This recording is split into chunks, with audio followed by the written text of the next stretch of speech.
Income tax refund வேணும் எனக்கு அப்படின்னா முதல்ல ஃபண்டமெண்டல் கண்டிஷன் ரீஃபண்ட் எப்போ வரும்? வரி ஜாஸ்தியாக நீங்கள் கட்டினா வரி கட்ட வேண்டியது கம்மியாக இருக்கும். நான் 1.5 லட்சம் ரூபா வரி கட்டியிருக்கேன், ஆனால் கட்ட வேண்டிய வரி 1,20,000 தான். அப்போ பாக்கி 30,000 எனக்கு எலிஜிபிள் ரீஃபண்ட். குட். 1.5 லட்சம் வரி கட்டினீங்களே, அது எதில் இருக்கும்?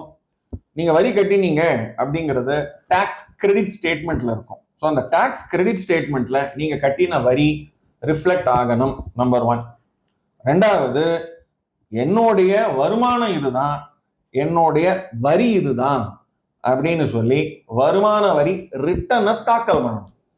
தாக்கல் பண்ணி என் வரி 1,20,000 தான், ஆனா எனக்கு அங்கங்கெல்லாம் என்னோட வருமானத்துல பிடித்தம் 1,50,000 ரூபாய் இருக்கு. ஸோ அப்போ என்னுடைய அதிகமா நான் கட்டின வரி இல்ல பிடித்தமான வரி 30,000 ரூபாய். ஸோ இது எனக்கு ரீஃபண்டாக எனக்கு கொடுக்கணும் அப்படின்னு சொல்லி ரிட்டனை நான் தாக்கல் பண்ணணும்.